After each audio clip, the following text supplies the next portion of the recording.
Internet, it's RJ. Welcome back. Thanks for tuning into the show today. Now, today's episode, we're talking about what I'm going to do with all my credit card, bank promotion, referral earnings. Because as you may have heard, in 2025, I took $38,000 from the banks.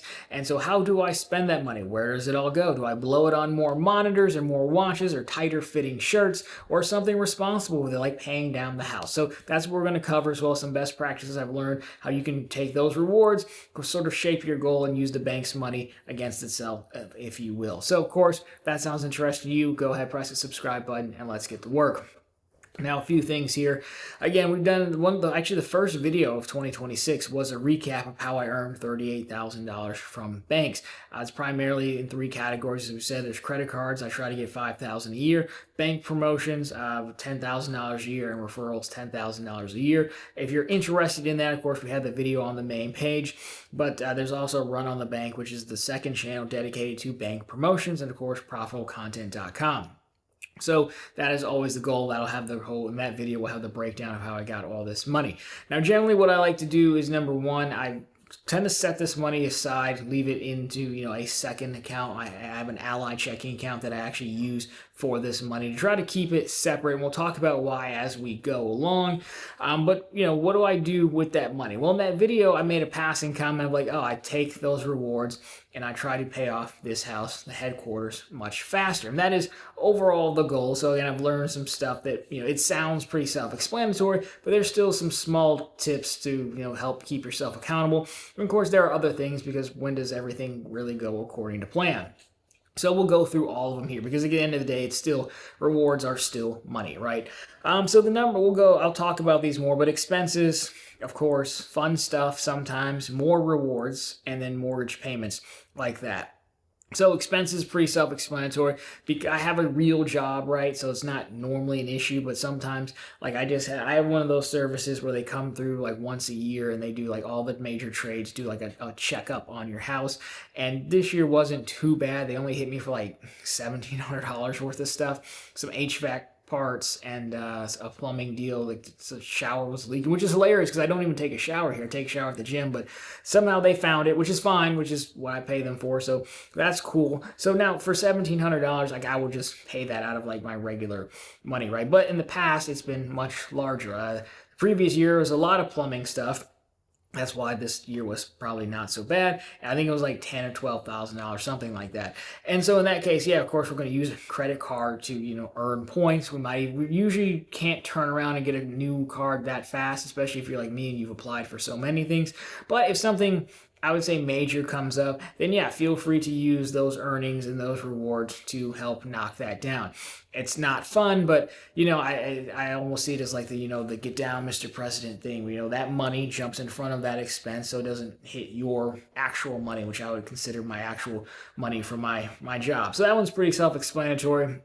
I don't think we need to spend too much time on that. The one thing I will say, I don't have a specific dollar amount in mind. It's kind of just basically on the size of the expense and how much free money I have at the time versus what else has come up. Sometimes you get a lot of different things. On top of that, a month before that, I went to the dealership, and we love to talk about my fragile car. I needed new tire sensors, which, they're just, they get old after a while, right? And it turns out you actually needed new tires as well. So, when like for $50 came out for $1,200. So you can see how expenses would stack up, and then maybe I'll just use some of this money. Self-explanatory, right? Fun stuff. On occasion, yes, fun stuff. Like last year, I switched out my whole watch collection, which would basically just be two, But I sold the ones I had, bought two new ones, so, trading in, if you will. I do this one very sparingly, but at the same time, if everything else is taken care of, as a good friend of the show would say, hey, as long as all the bills are paid, why not? Sure, we can do better things with that money. I'm sure, but at the same time, you enjoy some of the spoils of your rewards. So that one, again, I don't do it too often, and that would also be reserved for if you're going to drive by something bigger, like flipping watches. If you're going to buy something like, but bigger is a relative term to folks. I'm going to buy something like a new iPad. Well, that's probably fine. I can just handle that. So that also works. Now, the other two are probably really why you're here. So number 3 is more rewards. And it's literally like earning banks money and then using it to earn even more rewards. As you can imagine, or as you're probably well versed in by now, you'll earn, you'll send, for example, I'm just opening up a Chase or a Huntington account, right? So I'll send $25,000 to Huntington. That triggers the deposit requirement. In 3 months' time, they'll pay me out $600. So I could take that $600 and I could buy something fun. I could pay a bill. I could throw it towards the house, or I could take that $600, roll it into the bank promotion bankroll, which again sits over at Ally Bank, and then send it out to make even more money. Not the craziest thing in the world, right? But I do a lot of that. That's also partly why I ended up with the setting up a separate account for this stuff, which again, we're going to talk about in the best practices section. This is also probably my strategy for the bulk of 2026, to earn the money, then send it back out to make more money. Why? Because I'm already noticing a trend this early on in the year is that a lot of the bonuses, to get $10,000 in bank promotions, it seems like more of the bonuses are leaning towards large deposit bonuses. So business accounts like the Chase one I'm doing is pays out $750, but you got to deposit 20 grand for like 60 days, I want to say, give or take. I opened that one in branch January 2nd, by the way. So, no days off in this game, right? But you can see, like, there's only so many bonuses you can do when they take up that much money. I'm not seeing a lot of direct deposits bonuses right now. Right now I don't have any direct deposit, which is kind of annoying because it feels like your direct deposit is being wasted. I mean, it's good to be paid, of course, but if it's not going out to bring me more money, it feels like a waste. So all that to say, if we still want to earn a lot of bank promotions, I think that's going to be the play. And if you take a look at it, which the second one, or the top goal is, again, mortgage payments, which would be to use that money to pay down the house sooner. If you go into your mortgage payment when you make an extra payment, or you compare your payment from, let's say January to February, you can see how much, interest you knocked off. Or you can also look at your amortization table that breaks it down month over month. You can line up to see where you're at payment wise versus balance. It sounds weird, but again, you'd still make more money in the bank promotion business than making those incremental payments. Versus how much interest you save. And so what I think the overall strategy will be is to build up a lot more earnings from rewards, and then pick some toll gates throughout the year where much you've earned, you end up sending to the mortgage company. So why the mortgage one? Well, we can debate it down below if you want. It's not necessarily being like a Dave Ramsey disciple or anything like that, but I just find it, the handful of everyday millionaires that I've met, they have one thing in common. It's generally they don't have a mortgage.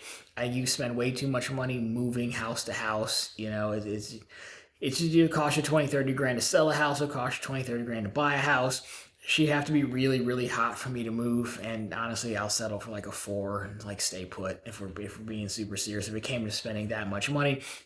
But on a more serious note, I think my goal has always been to not to do the fire thing, because I would retire, I would be bored, but to be able to get fired and it to not be that big of a deal, which means you'd still need to go to work, but maybe you get fired, you're like, all right, well, I'll go swing by the gym front desk and see if I can pick up some shifts working at the front desk, which probably wouldn't be terrible, by the way, while you try to find another job. And the biggest way to do that, in my opinion, is to not pay someone $2,800 a month, which is the payment here. So if I can get that knocked out sooner the better, that's my overall goal. Yours could be different. Yes, you could definitely argue you can throw some of this in investments, count this, that, or the other. But right now we're talking about risk-free returns in these bank promotions, and so I think that's fine. In the past, I've also used, I think I used M1 referrals one year to fund my IRA contribution for the year. So there are different things on this list. But overall, if you see, $38,000 from banks plus, let's say, $15,000 from YouTube and a few other dollars and odds and ends things related to this that I get, I was invited to do a survey one time for $300 for people who talk about the news, which we do every Sunday. So things like that go into the account. So very rarely does nothing go wrong. So I wouldn't sit here and tell you oh yeah, it's gonna be $50,000 every year extra, but $25,000, $30,000 extra definitely goes a long way to knocking that goal out. The purchase price was $350, so it's not unreasonable that you could get it done in a few years. You could get it done under 10 years, I would say. So anyways, that is what I do with the rewards. Now, overall, what are the best practices for this? Well, what I found is keeping them separate does help. My setup is I have many accounts. Of course, my Chase checking is like my personal operating account. Then I have Ally Savings, which is where I leave like my bankroll. So when I talk about sending 20 grand to Huntington or Chase, that's where that large money sits. I also have an Ally checking account from a previous promotion that I keep open for referrals. So when I get earnings, I was sending them to that checking account, which I know it sounds terrible, but historically I was just making an extra monthly payment on the mortgage every month. So the regular payment comes out the first, then like the 30th, 29th or 30th, whatever was to collect it in that Ally checking, I would send it back to Quicken Loans. Why? I mean, you could argue pay it as soon as you have it, but mortgages, they compound. The amortization tables are built out on a monthly basis, so as long as you get that payment in there before the next payment comes due, I think it basically recalcs on the first when it's going to pull out your payment, so it makes sure that your new payment is divvied up correctly between the new principal amount and the interest amount and that whole thing. So that's why I was doing it like that. But again, keeping it separate really mattered, because if you start just throwing it into your Chase checking account, for example, well, then it just goes to everyday use, bills, things of that nature. So keeping it separate really helped me lock it in there. The other thing is actually making the payment, which will be a little bit tougher this year if I'm going to go with the earning more rewards strategy. However, it's too easy to just kind of hold on to it and never actually make the payment, which kind of defeats the purpose. So I'm thinking I'll have to install a rule where at least, hey, quarterly I look to see what I've earned so far and send that, or send a portion of it. Because by the time you make it to the end of the year, it'll be what if I just keep rolling it into next year, right? So I think just to make sure you're making the payment, that would be the move to do. Now, again, as I said, in addition to that, yeah, you could also hold on to it and throw it into your IRA, throw it into your brokerage account, things of that nature. Myself, we just got done with January. I just make the $7,500 contribution in the beginning of January, but there's certainly nothing wrong if you didn't have 75 grand to say, I'm just going to send this over there to max that out at the end of the year. So there are more options. Mortgage might not be it for you. You could put it away and save for something. If you also want to blow money on lots of monitors or watches, you could do that as well. It's all money. The other thing I would say is, if you're new to this game, again, it's not consistent money, though, is kind of the thing. Because when you look at it, you're like, well, that's, that could be someone's salary. Like, in theory, yes, but number one, most of this stuff, the credit card points and intro offers aren't taxed, but the bank promotions, which is probably and the referrals, which is the most of it, is. So you haven't paid taxes on it yet, and who's to say who's going to send out a 1099 and who isn't? And the other part, as I said, it's not consistent. I find that they're like quarterly you end up getting paid, because usually these bonuses are like every 90-day requirements period, and they pay between day 90 and 120. So it's not like going to be this consistent stream of income. So again, if you're new here, I wouldn't get carried away. I think you're just going to live off of bank promotion income, things like that. Even the YouTube money I also throw in with this. It's cyclical. We know, I don't make a ton of money, again, about $15,000 a year, which is, nothing to scoff at, in my opinion. It all goes towards the goal. Yes, some peers make more. I'm sure some make less.